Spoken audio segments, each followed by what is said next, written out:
Prepare to be spontaneous? What? In a presentation? Hey, this is Darren LaCroix. It's actually simple, but not easy to be more in the moment. How can you actually be in the moment? If you want to be connected to your audience, if you want to educate, entertain, or inspire, you have to connect first.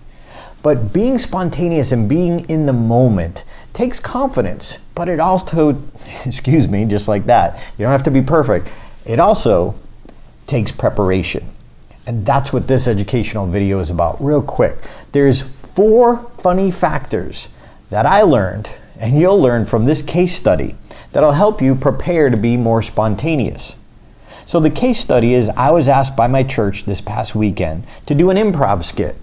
So this isn't the normal part of my business as a professional speaker. It's an improv skit. So what did I do to prepare for this improv skit? And what did I learn along the way? I found that there are 4 funny factors that'll help you prepare to be spontaneous. Number 1, spontaneity training. Training? Really? Yes, really. In the early days, before I became a comedian and before I became a speaker, I actually was an improv actor. So for many years, I actually performed at a dinner theater as an improv actor. I never realized that all of that training back then helps me today every single time I take the stage. If you're a Toastmaster, you're familiar with Toastmasters, you know they have quote unquote impromptu speaking. If you're not familiar, go check it out. And the more you get up to give an impromptu speech, the more you can be trained to be in the moment. I also recommend anyone who's a presenter, if you have some challenges with your presence, definitely sign up and take an improv class. It'll show you different exercises and techniques that you can do to be in the moment. Hey, if you're doing an impromptu speech and you get an easy question about a subject you're passionate about, anybody can do that. But the more you put yourself up there, the more you can handle any situation. So I say, if you haven't already, and even if you have, take another improv class. Number 2, start with the right premise. Don't do an improv game in your presentation just for the sake of an improv game. That doesn't make any sense. In fact, you'll confuse your audience. The purpose has to be in line with the point that you're trying to make from this module or from the story or point of wisdom that you're trying to reinforce. So when I sat down with Jake, we looked at my classic story, which is how I used to end my keynote speeches. And I bring a woman up on the stage and she stands behind me. We tell a story together and it's very funny. And it's about a silly thing that I did at when I owned my Subway sandwich shop. And it works as the close to my keynote. But it was very much a stretch for this point of follow the leader.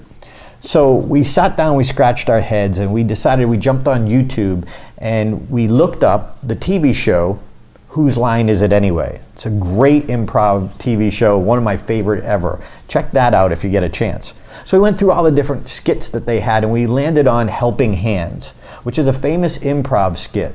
But in going through it, we said, okay, but what is the premise of this skit? And we're trying to, again, show follow the leader. So we decided that a cooking show would be good.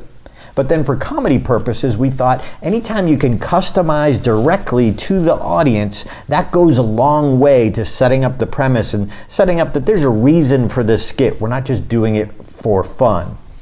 So we came up with the idea that we would take our lead pastor's mom, Mrs. Antonucci, and have it be her cooking show. And I ended up having to wear a gray wig. So I had an old lady wig and, you know, I'm a bald guy. So it inherently made it a little funnier. See, the more things that you can do in your favor for humor, the better the advantage. Obviously, the more likelihood the laughs. So it's not going to work perfect every time, but that's the beauty. The fact that we used a character that everyone, even if they didn't know our pastor, could relate to. So it's the pastor's mom. That inherently makes it funny. A man, bald man in an old lady wig, that helps too. All of these factors help. So you need to start with the right premise. Number 3, do your homework. Homework? Yes, do your homework. As soon as we decided on Helping Hands, as the skit, I actually jumped onto YouTube as much as I could the next couple of days, even on my phone, and searched out Helping Hands, all the different skits, not just the cooking ones, just to get any ideas. And then I took notes of all the possible potential humor lines, things that my helper could do in order to make it funny and interesting. In fact, it gave me some new ideas for some ingredients. So I decided, we were at a church, I grabbed some of the grape juice and put a bottle up there and pretended it was wine. And it gave some incredible new insights. But what it does is the more I fed in ideas I fed into my head, the more in the moment they could pop out at the right time. And that's the cool thing about improv, is the more in the moment you can be, you don't have to be perfect. In fact, there's a great line by Jerry Lewis I want to read. He said, "My best ad-libs took 8 hours to write. What makes an ad-lib is the fact that you never quite know when you're going to use it, so it's a good idea to have a few of those in your back pocket as well." And that's what I was doing. So I took notes, I was excited about it, and being in the moment, it's almost that scary being in the tightrope, you never know what's going to happen. So I was a little nervous, even though I've been conditioned, and hey, it's a church, it's not like they were going to throw tomatoes or anything, but it just really made it fun. So doing your homework. And then one of the other principles that I learned along the way is if there's somebody else up on stage, an MC, for example, in this case, the Pastor Jake, I remembered this principle that I learned from my comedy mentor: always try to make the host laugh early. Like a genuine, sincere, not just getting them to have a pity laugh or ha, but really actually crack them up right near the beginning. So I actually used a principle from my master program, Get More Laughs by Next Week, called redefining humor. And it's an exercise we do where we take a word and we redefine it based on the situation. So if you watch the video, it's coming up in just a few minutes, you'll notice that I set Jake up where I say, "Do you know what Antonucci stands for?" And then I redefined Antonucci. And basically, well, I'll let you watch. But you'll see the reaction that he had. It was instant and sincere, and that helped set the tone for not only making the audience and putting them at ease, but having people see more humor in what we were doing and put us all more in the moment. So that's one of those extra principles. And number 4, practice. And you think, how do you practice? We just talked about homework, but how do you practice? The more you go through the skit, the better it can get. So that weekend at the church, there were 3 services. So each time I had a little bit more experience and came up with a few more ideas. In fact, one of the things we realized is the one that you're going to watch in just a minute is longer. And we realized that what we needed to do was come up with a signal word that would let us both know, okay, we got to close this and get out. So it would be done clean and strong. You always want to leave your audience wanting more, even if it's a great routine. You don't want it to go on too long, because then you start losing people and they're like, okay, when's this going to end? You want to keep it strong and tight. And so the rest of the skits that we did the next 2 days were about half the length, shorter. So they were tighter and solid, and it left the audience wanting more.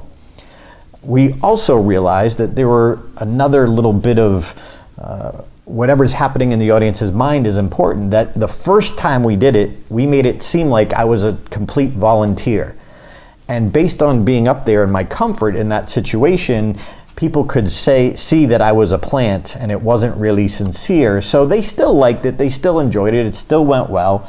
However, some people pointed that out. So what we did is next time when we did the instructions and set up the skit, Jake made it obvious that I had an improv background. So that's almost why he chose me. So that way when I perform well, it doesn't look like, oh, this is all a setup, they've done this before. So the audience can sense that, and especially the savvy people in the audience. So always be aware of that. But we learned from each time we did it to make the next ones better. So every time you do a skit, you're actually practicing for the next one. So let's jump right in and show you what it looked like now that you know the 4 funny factors behind planning to be spontaneous. And you, sir, I need a guy and I need a girl. That'd be perfect. Come on up. Let's welcome our volunteers on up here. All right. So we're gonna do. How you doing? What's your name? Darren. Darren. Nice to meet you. What's your name? Shell. Shell. Awesome. Thanks for coming up here. All right. So here's what we're gonna do. When I think of follow the leader, I think of instructions, right? You got like an order to things you have to do. When I think of instructions, I think of cooking shows. So here, I'm going to need you to put these on right here. I got some. We're going to have a little bit of a cooking show today. I got one for you too. And so we are actually, our lead pastor, Vince Antonucci.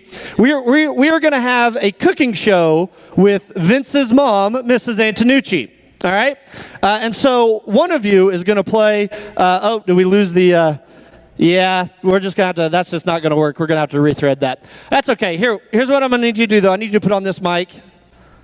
Go ahead, put that on. Because you are actually going to be Mrs. Antonucci. There we go. Actually, you're going to be Mrs. Antonucci, too, because what we're going to do is that's just not going to work.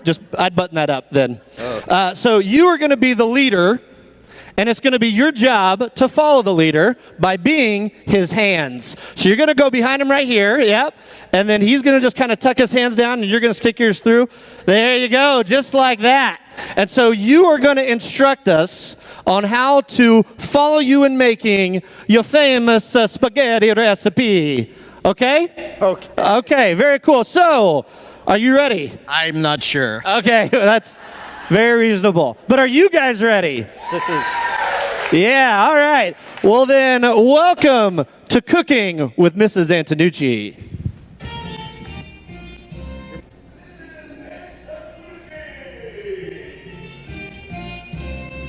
Okay. Hello and welcome to Cooking with Mrs. Antonucci. This is just wrong in so many ways. So you're going to show us how to make your famous recipe. Apparently, that's what I'm doing. All right. Well, you can teach me. I will follow. You teach me how to make it. All right. What do we do first? Mamma mia. First, you know what Antonucci stands for? No, I don't. What does it stand for? Hot and sexy. That makes sense. I can see it. I know where he gets it. Now we're getting... Yes, I know where he gets it from. So first, we want to make some spaghetti. So it looks like we have some spaghetti here. So oh, that feels good. Yeah. Nice. That's interesting. Like to try you want to put your hands in it, not use the tongs? Is that how? Oh, we have tongs, apparently. There we go. Some tongs. So let's try with the tongs now. Let's just toss. Now, how do you know the spaghetti's ready? Well, you have to toss it in the air a little bit. Yes. Is it when it flies around like that? It flies around and it's airborne. It's just right. Okay. So now.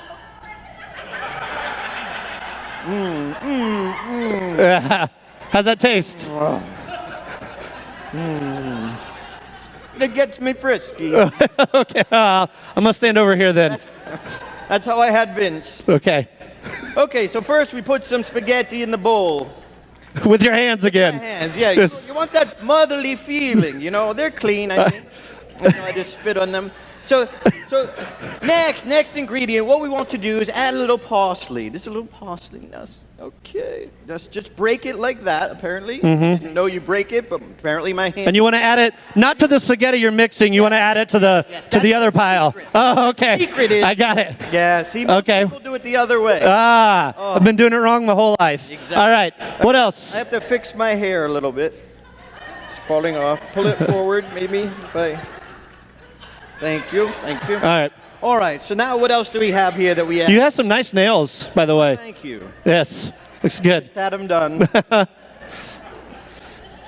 So now we have a tomato. You have to add fresh tomato. Fresh tomato. Fresh tomato. You want a knife? Fresh. You want a knife to cut it? I don't know I would trust myself. Oh, yes. Yes. How do you know it's fresh? You squeeze it. Once again, into the old spaghetti. Yes. Yes, okay. Yes, I'm getting old, you know. Also, older by the moment. There we go. Okay. Fresh tomato. What's next? And then there's some bottle over here. Let me just pick that up and. There you go. What? This what? Oh, okay. Got a little wine. Is that what that is? Wine, yeah. How do you know it's good? Oh, Mama Mia! That was good wine. Takes the hair right off. Oh, more wine. Okay, that's enough, Mama Mia. That's how my son became a pastor. Okay. So, What's so what's now let's look next? at the mushrooms. The mushrooms, okay. So, oh, look at that. Beautiful, that's beautiful. That- How do you know the mushroom's ready? You have someone taste it. Follow the leader. Yeah, okay. Well, How- that's perfect. at least you got it in the right Yes, bowl. yes. Good for you. Thank you. All right, what's next? Mama. Okay, we need a little olive oil, maybe. Little olive oil? No, Yep, those are olive oil. It's too much wine. Now we have the olive oil. How do you know it's good? Oh yeah. Oh, that's perfect. Is that good? Smooth. All right. Put a little in there. Perfect. Okay. Right bowl this time. Yeah, good job. There we go. Good job, Mama. That down. All right. Any secret ingredients? Yeah. Oh yes.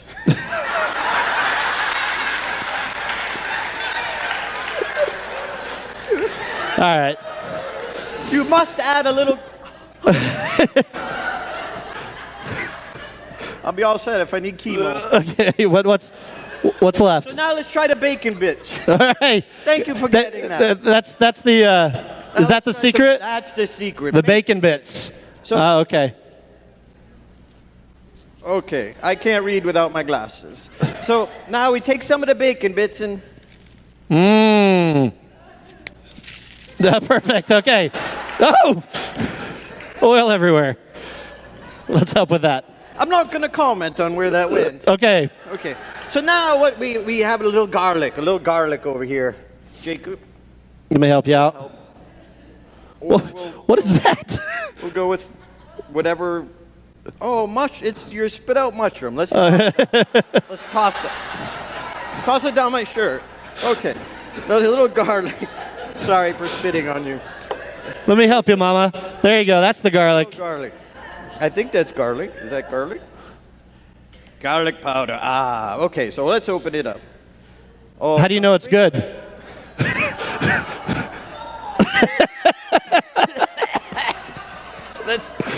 I think of that cinnamon thing. All right. So put a little garlic. Of that. All right. Oh, perfect. Nice. Yeah. Perfect. Oh. Let me. Mama will be smelling it for years. All right. So what last step? We got taste it So, yes. Now we mix it up a little. with your hands again. Of course. Okay. Maybe a little more spaghetti. Spaghetti. Ah, yes. Toss it from left to right. Perfect. Is that it? Ah, yes. Now we pick up the bowl. Okay. Why don't you taste it? Make sure it's good. Didn't quite get it. Yeah. That's it. Good? All right, and that is Mrs. Antonucci's famous spaghetti recipe. Let's give our volunteers a round of applause. So I hope you laughed at that. And reminder, it's a lot of work and a lot of practice to be spontaneous and in the moment. And still it wasn't perfect, but that's okay. It was real. So I hope these 4 funny factors have helped you. If you'd like to learn more, you can check out my Humor 101 program, or if you're really serious, my master program, Get More Laughs by Next Week. Remember, humor, simple, not easy. Make them laugh.